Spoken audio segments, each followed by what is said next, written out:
Muy buenas tardes. Nos encontramos aquí, estudiantes de la maestría en educación de la Universidad de Manizales, para compartir con ustedes una pequeña percepción acerca de la investigación narrativa, desde los fundamentos y alcances de la educación, de la investigación narrativa en la educación.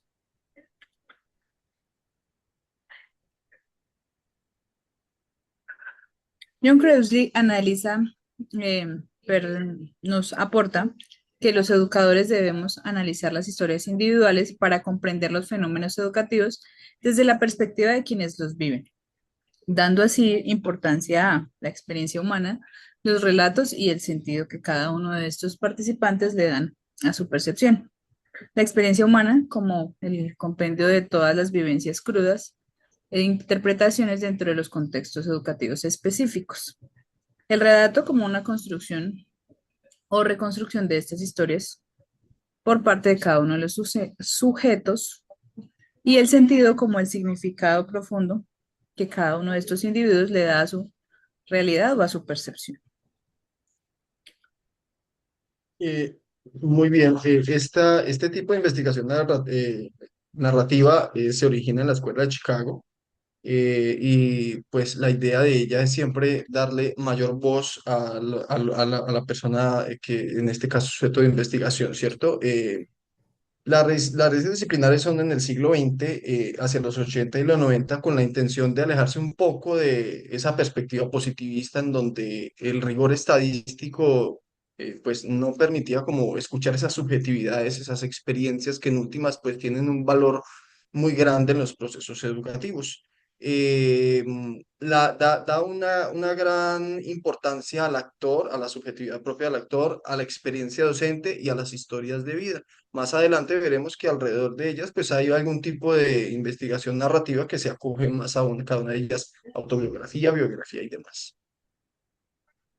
Bueno, reconoce que el fenómeno educativo parte de una única realidad, una experiencia o una vivencia dentro del proceso educativo, pero al encontrar varios elementos, varios agentes o varios individuos dentro de este proceso, se puede percibir como una multiplicidad de realidades. ¿Desde qué punto? Desde el punto de la percepción de cada una de estas personas o individuos que hacen parte del proceso. Porque a pesar de que la realidad es una, cada uno de estos individuos tienen su percepción o sus subjetividades que nutren y complementan esta realidad. La percepción de un mismo hecho o de un mismo hito histórico puede ser visto desde diferentes perspectivas y generar multiplicidad de realidades. Por eso, eh, amplía o complementa lo que en otros tipos de investigación podría ser una recolección de datos específicos para tener en cuenta la subjetividad de cada uno de los elementos que hagan parte del proceso de la investigación.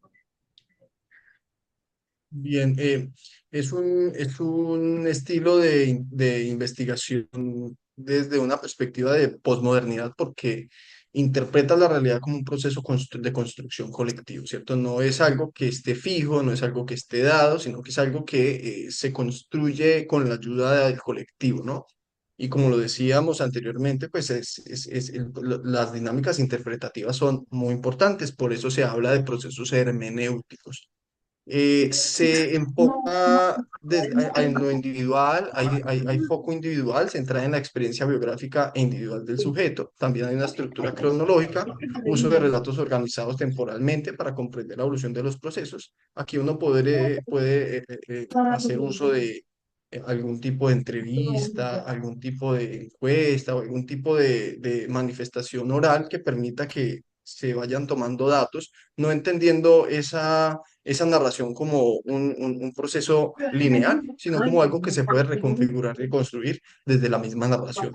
Hay una relación colaborativa, un vínculo estrecho entre el investigador y el participante para la co-construcción, y es importante esa co-construcción del relato, porque como se dice, no es algo lineal, sino es algo que se va dando forma y que se va reestructurando en la medida en que se va dando. El relato no es lineal. Y es un conocimiento situado.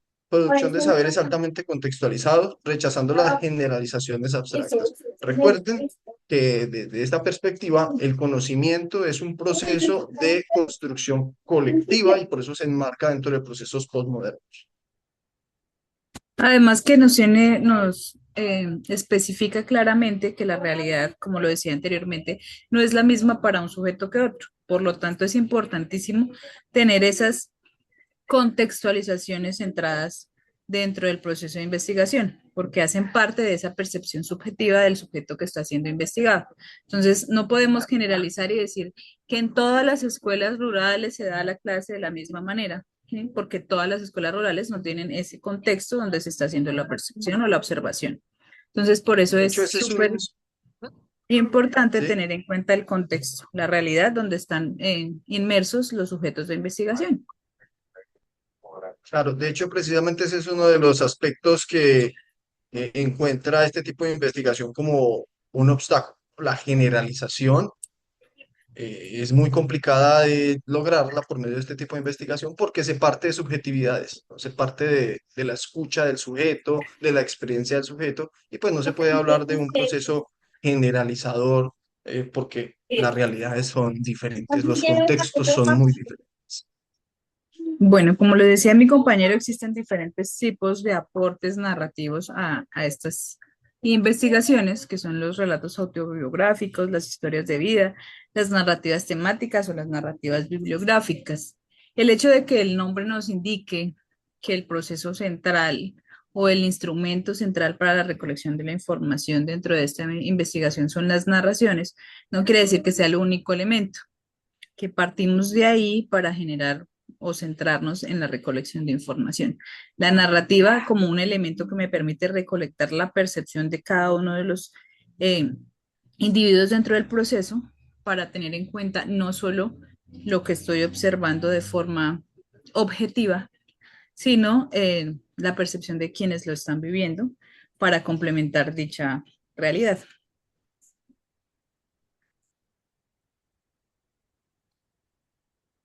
Bueno, la anatomía de la experiencia educativa alrededor de la investigación narrativa. Eh, Puede desde de la perspectiva del docente mirar cómo moldea su estilo a través de las dificultades iniciales, o sea, los procesos de escucha, los procesos de interacción con el otro, con quien convive todos los días en el aula, y eso da paso también para aplicar este tipo de investigación en las prácticas pedagógicas. ¿Cómo es mi quehacer en el aula? ¿Cómo lo están experimentando los estudiantes, las personas con las que a diario, pues yo estoy interactuando con las que son los, digamos, los sujetos a los que en últimas debe llegarles mis prácticas pedagógicas para lograr aprendizajes significativos? Procesos de inclusión y exclusión, vivencias emocionales estructurales dentro del sistema. Recuerden que dentro de la narrativa también están inmersas las emociones, los sentimientos, los miedos, etcétera, etcétera. Pues todo eso hace parte de los procesos de investigación en educación. No solo son procesos que se limitan a la identificación de aspectos académicos, sino también que estamos atendiendo situaciones emocionales, psicológicas, bueno, una cantidad variada de situaciones que la perspectiva de investigación narrativa nos Ten en permite cuenta. obtener información, ¿cierto? Tener en cuenta todo ese tipo de dimensiones dentro de lo educativo. Y formación y trayectorias, la evolución profesional a lo largo del tiempo. También permite, inclusive desde una autobiografía, ¿no? Eran los estilos de investigación narrativa. Cómo yo he ido evolucionando mi práctica docente, cómo yo he ido evolucionando en el trato con mis estudiantes, cómo yo he ido evolucionando en la identificación de dificultades dentro del aula. Y digamos que eso yo lo puedo lograr en una narrativa que yo mismo hago a través de alguno de los mecanismos que en un momento mencionamos anteriormente. Entonces, digamos que este tipo de investigación es muy valiosa para nosotros los educadores porque nos permite que aflore y al mismo tiempo que aflore hacia allá y que aflore hacia acá. O sea, escucharnos, escucharlos y escucharnos. Entonces, es bien interesante este tipo de investigación. Bueno, entonces encontramos dentro de este proceso de investigación narrativa la importancia de la co-construcción. Como me lo mencionábamos anteriormente, es un proceso que se da relacionando todas las percepciones de los sujetos de investigación. Tenemos claro que el elemento central del proceso educativo es el estudiante, pero no es el único agente dentro del proceso. Está también el estudiante, también el docente y toda la comunidad educativa, los padres, la comunidad en general. Y para hacer un proceso de observación de alguna clase, debemos tener en cuenta la percepción de cada uno de esos elementos que hacen parte del proceso educativo. Y existen pues diferentes formas de aportar esa información a un proceso narrativo, como es pues la tradición oral, la memoria escrita o documental y la observación del contexto. Todos estos elementos me permiten recolectar información para nutrir dicha investigación. Bueno, aquí encontramos diferentes percepciones que han nutrido todo el proceso o la evolución de este tipo de investigación narrativa en el tiempo, con aportes de cada uno de estos autores. John, en 1998, ubica la narrativa como una estrategia clave y estructurada dentro de la investigación cualitativa. Miklan, en el 2005, destaca el valor incalculable de comprender las experiencias educativas internas de cada institución o de cada establecimiento educativo. La Torre, en el 2005, conecta la narrativa directamente con la reflexión activa sobre la práctica docente. Raúl Mejía, en el 2012, vincula el relato metodológico con la sistematización formal de las experiencias. Y Yazan, en el 2015, aporta bases interpretativas rigurosas conectando con el estudio de caso. Todos estos aportes lo que hacen es nutrir la idea de que la educación debe ser observada y analizada para poder encontrar un proceso de mejora continuo y que precisamente la investigación narrativa, como lo hemos venido mencionando, es la estrategia más pertinente para hacer toda esta recolección de información. ¿A partir de qué? A partir de la narración de las percepciones y las subjetividades de cada uno de los individuos que hacen parte del proceso educativo. Perfecto. Se presenta en la investigación de tipo narrativa una serie de retos, ¿no? Desde lo metodológico se habla mucho de los retos, por ejemplo, el riesgo, el sesgo y manejo de la subjetividad. Es complicado, por ejemplo, como investigador de tipo narrativo, hacer un análisis precisamente de esa subjetividad que me llega, ¿cierto? De ese relato que me llega, yo tengo que tener un cuidado muy particular de cómo yo abordo esa información, cómo yo abordo ese relato para no caer en una mala interpretación o para no herir algún tipo de susceptibilidades dependiendo de la persona o del grupo poblacional del que esté llegando la información, ¿cierto? Alta dificultad para generalizar resultados a poblaciones masivas. La investigación narrativa tiene límites. ¿Por qué? Porque no puedo tomarme el tiempo de escuchar a todas las personas, a todos los individuos. Por lo tanto, pues tengo que seleccionar una muestra, queramos o no llegar a las dinámicas estadísticas, pero tenemos que seleccionar una muestra para poder llegar a la escucha en tiempos prudentes, porque pues la investigación narrativa requiere de mucho tiempo, porque la escucha requiere de tiempo, requiere de paciencia y el analizar esos relatos también requiere tiempo. Exige tiempos, precisamente es a lo que llego, exige tiempos prolongados para un análisis hermenéutico, es decir, un análisis profundo y requiere una interpretación ética extrema de la voz ajena. Eso es importantísimo. Eso es muy importante porque la escucha alrededor de la investigación de tipo narrativa debe estar lejos alejada de cualquier prejuicio. Entonces, yo no puedo escuchar juzgando, yo no puedo escuchar señalando, yo tengo que escuchar desde la neutralidad. Así el punto de vista de lo que yo esté escuchando no sea acorde a lo que yo pienso. Yo siempre tengo que mantener una ética profesional que permita que la persona que está contando, que está narrando, que está abriendo su realidad y que está permitiendo que yo conozca esa realidad, pues se sienta tranquila y cómoda, de tal manera que pueda expresar la manera en cómo percibe, concibe y construye su realidad. Algunas implicaciones y recompensas. Favorece una comprensión profunda y matizada de la práctica docente. humaniza la investigación educativa, se aleja de los procesos positivistas, como lo estábamos diciendo, de la frialdad de la estadística y permite visibilizar voces marginales poco escuchadas en la academia.